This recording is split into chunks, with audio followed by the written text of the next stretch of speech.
Hello and good evening. I'm Melisa Idris. And I'm Sharaad Kuttan. You're watching Consider This, the show where we want you to consider and then reconsider what you know of the news of the day.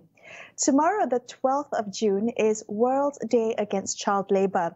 Now, in 2019, July of 2019, the United Nations General Assembly had unanimously adopted a resolution declaring the year 2021 as the International Year for the Elimination of Child Labour, with the goal of ending all forms of child labour by 2025.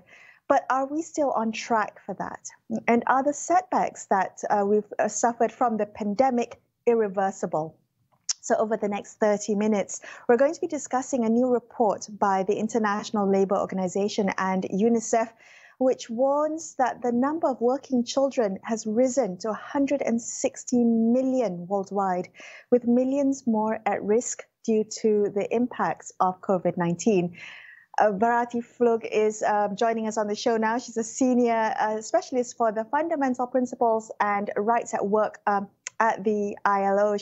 Good evening, Bharati. Thank you so much for joining us on the show tonight. Now, reports cite that 160 million children in child labour had actually marked a reversal in terms of a downward trend that we've been seeing in the pre-pandemic years. I'm wondering maybe you can begin our conversation tonight by helping us understand a little bit more about the context of these recent numbers.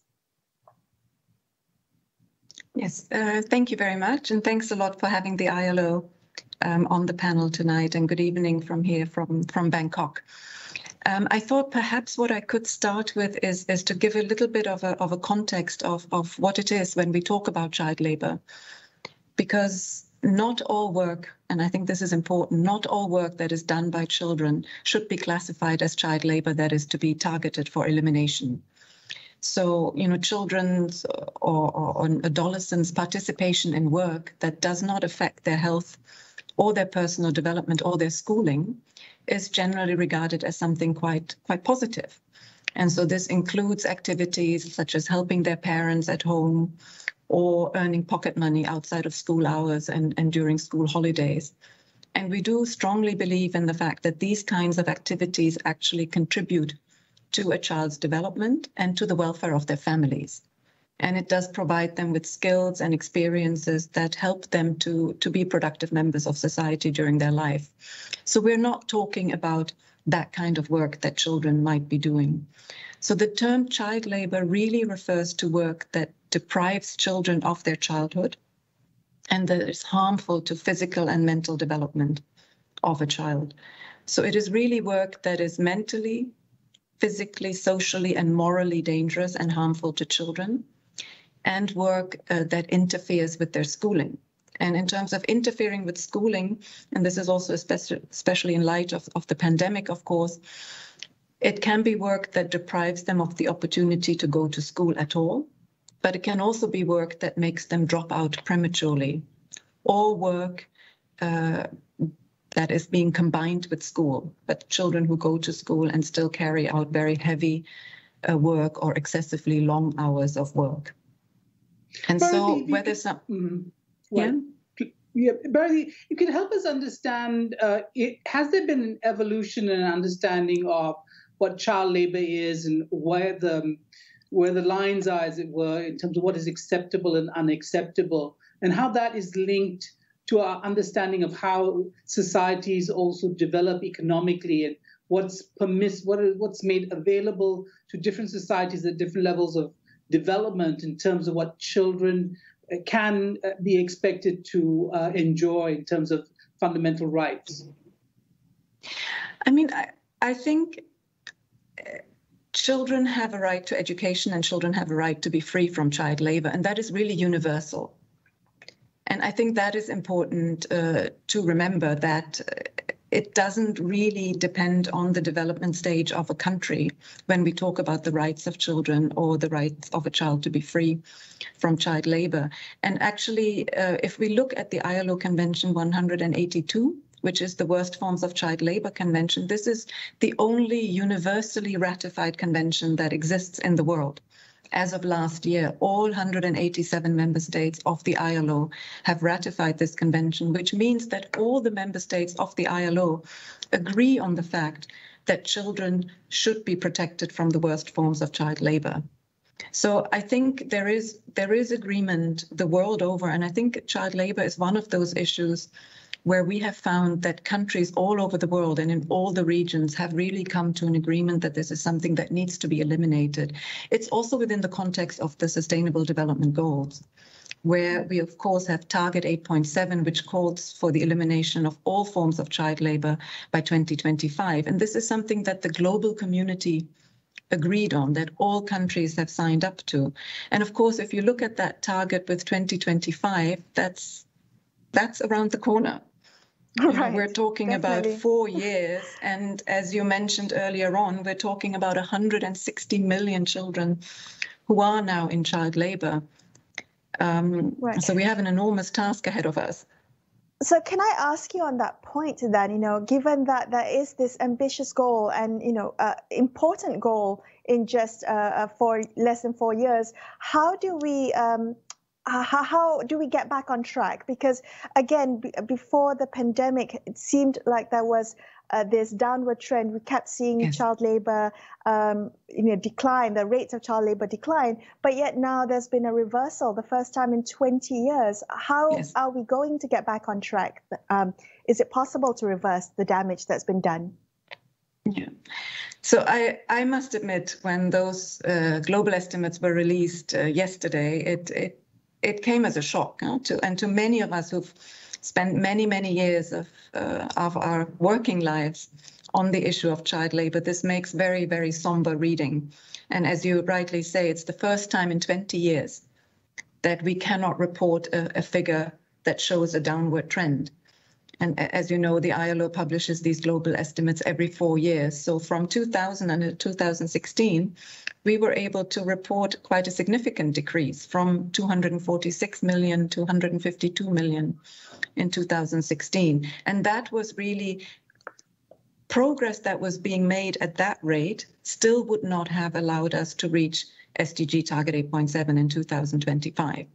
So already in 2016, we were saying if we continue at this rate, we will still have 122 million children in child labor in 2025. And now that has been reversed. So we're looking at 160 million. We're also looking at what I would like to highlight here is actually that the 160 million do not yet take into consideration the impact of the COVID-19 pandemic. Bharati, So the can I ask you? 106.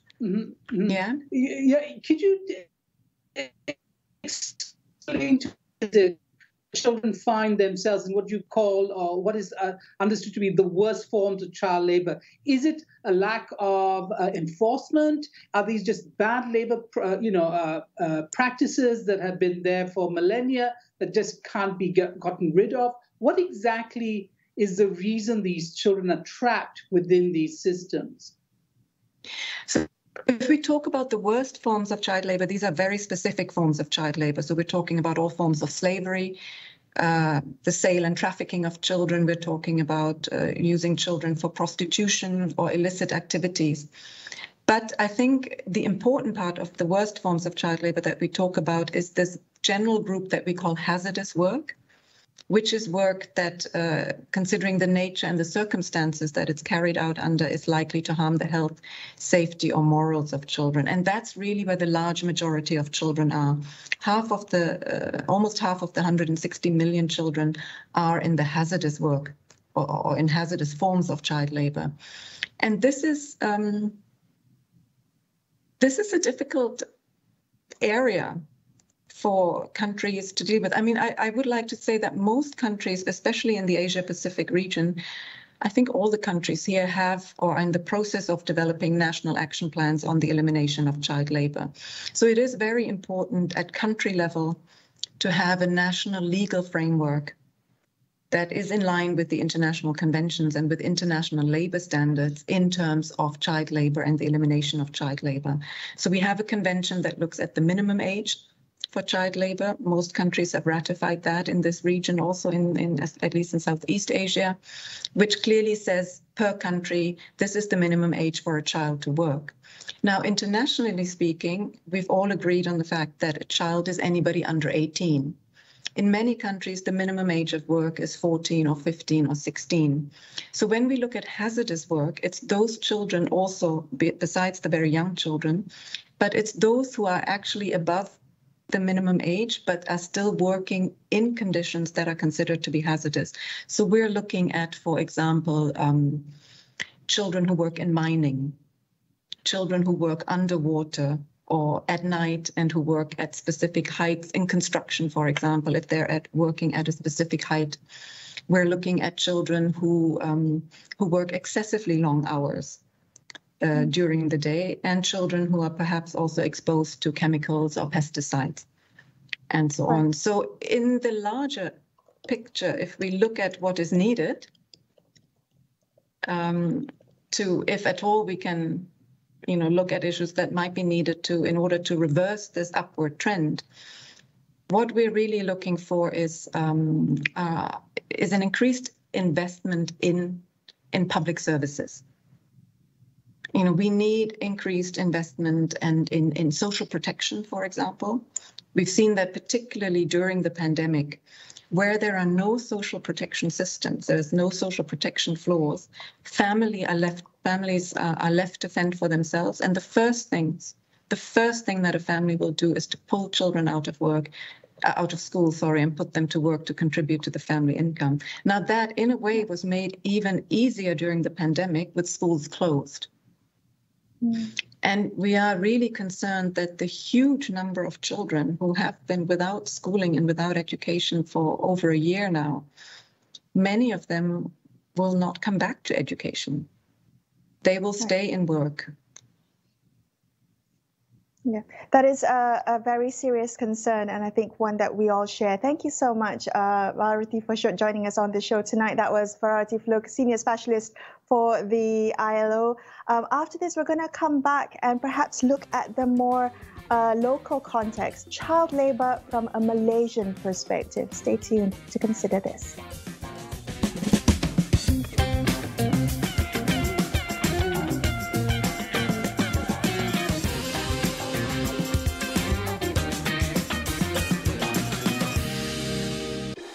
Pertembungan 24 pasukan terbaik Eropah kini bermula.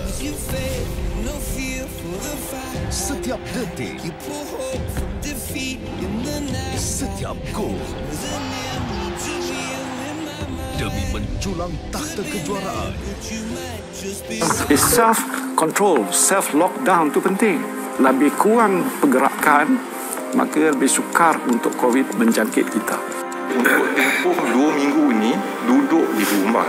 Kalau kita boleh laksanakan KKP Kendiri dan keluarga, saya kira insya-Allah kita boleh berjaya. Akhirnya kita menang. Untuk memastikan Malaysia ada ke depan dan maju. Induknya adalah Melayu. Balik kepada sebuah orang yang membuat polisi. Kalau itu yang dikehendaki, fine. Mungkin kita berbeza pandangan. Tapi kita mempunyai kuasa yang boleh menentukan budaya di masa hadapan.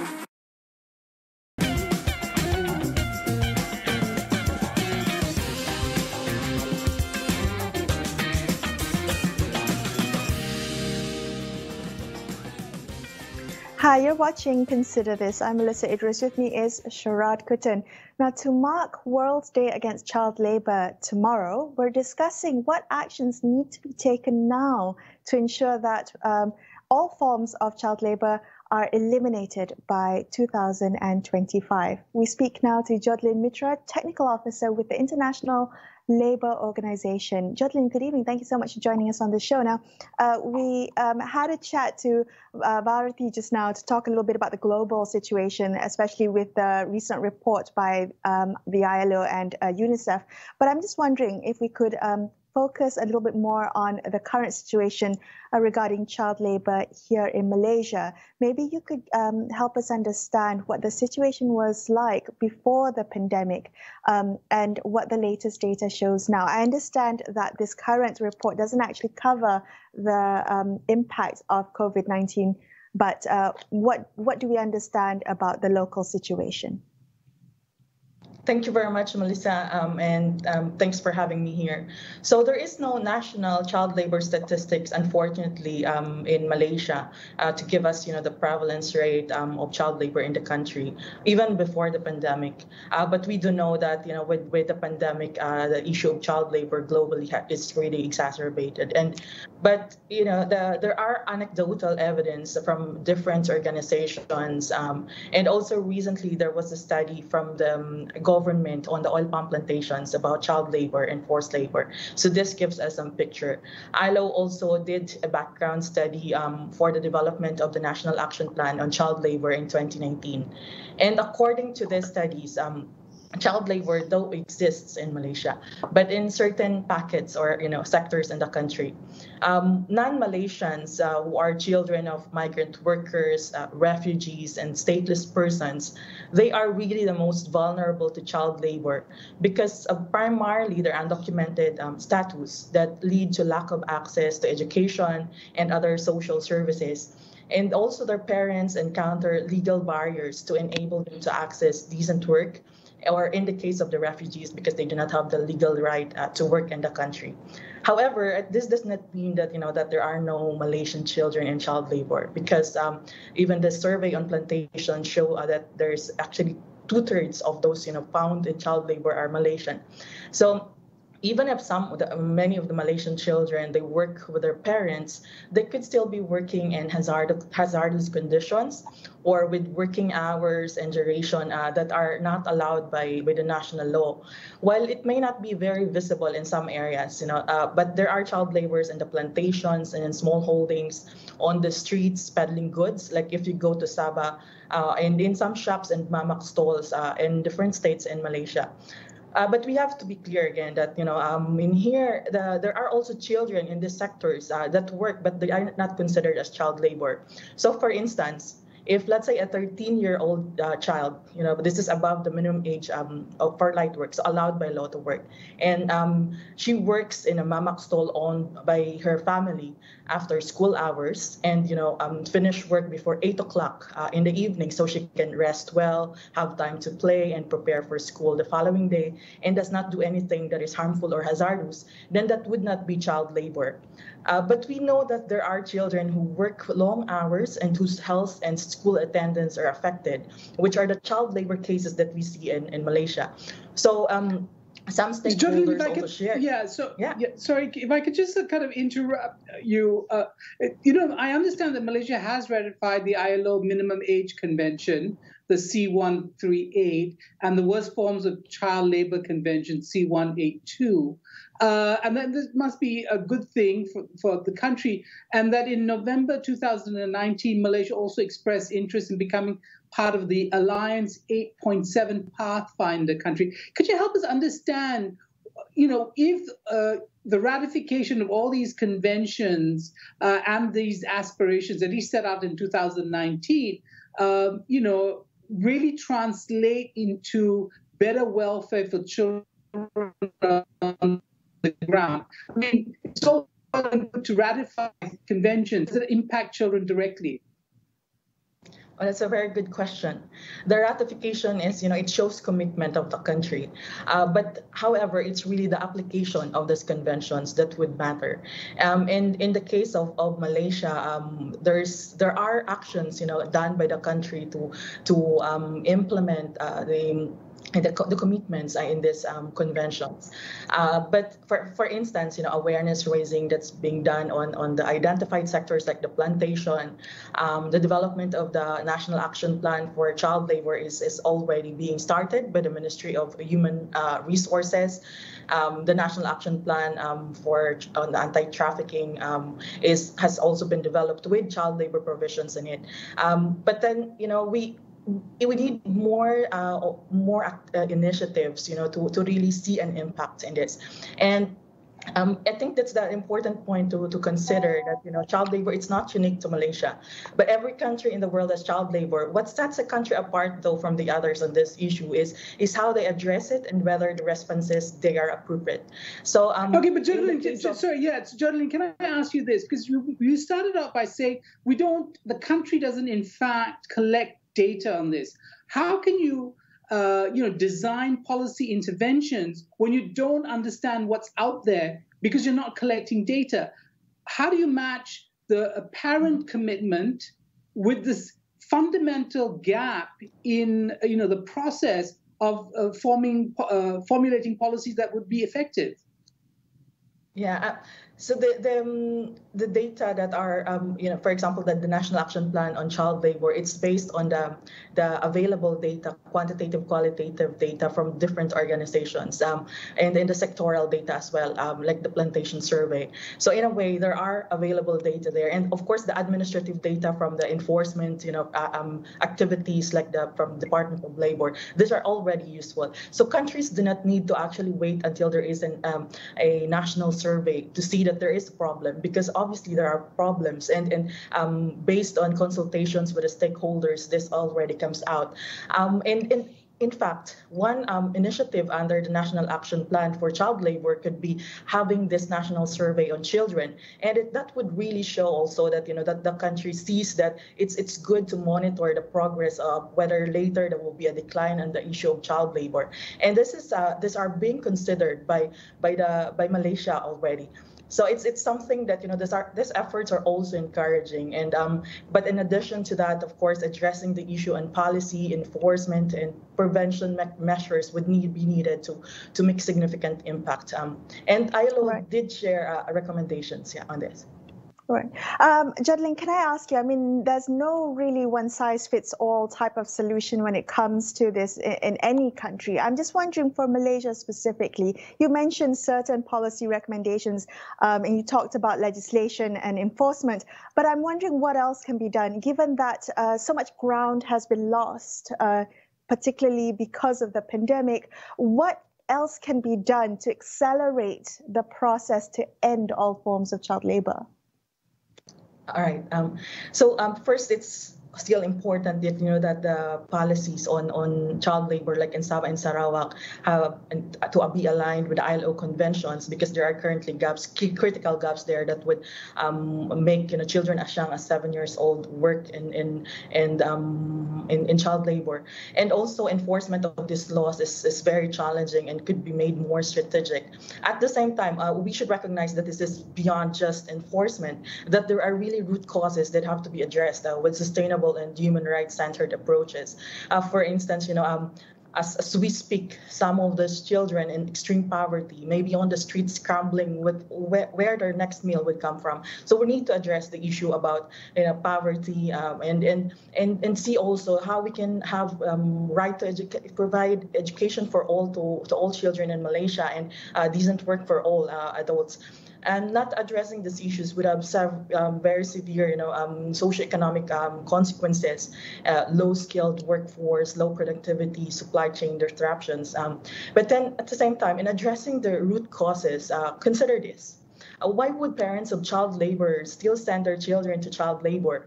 These parents should have access to decent work, and their rights should be protected legally so they can earn decent living to support the needs of their family. So children don't have to earn for their family. And a free public education should be made accessible to children, like what we mentioned. And at the same time, from the employer side, they also need support to address the labor shortage issues that they encounter with sustainable solutions. And this relates as well to good national labor migration policy. They also need technical assistance to enable them to be more competitive and productive while complying with labor standards. These employers who want to engage the 13 to 17 years old to work legally, they need clear guidance so the working conditions and the nature of work of these children are not in violation of the relevant laws. It's really like, it's different actors with specific roles in this movement. So government needs to make the policy changes, but the members of the public could help raise awareness and advocate for children's rights. The parents, the children, they need to be more aware about child labor. Businesses here have to be responsible, in terms of their labor practices. Trade unions can include child labor provisions in their collective bargaining agreements. Community leaders, they need to be more involved in the issue. This problem is happening in the villages. Yeah. Okay, very quickly, can I ask you, you've been watching the country. We know what ought to be done, but is it being done? What's your sense of what's happened the last year? Yes. I've been here actually for almost 4 years now, and we've been working closely with the government, on addressing child labor issue through our project, Bridge project, funded by the U.S. Department of Labor. So there are really important developments that's been done in terms of first having this National Action Plan for Child Labor, which is a comprehensive action plan that's being developed, a multi-stakeholder approach. And at the same time, the survey on plantations, to understand what are the issues there, what are the forms of hazardous children have, and what are the different, how this could be useful for policy developments, the awareness raising activities. And so this, we do see that there are important steps that are happening, and this needs to be, bolstered in a sense. Okay, thank you so much. That was Jodelen Mitra, Technical Officer with the International Labour Organization. And that wraps up our show for tonight. You've been watching Consider This. I'm Melisa Idris. And I'm Sharaad Kuttan, signing off for the evening. We will be back with you same time on Monday. Till then, have a great weekend and good night.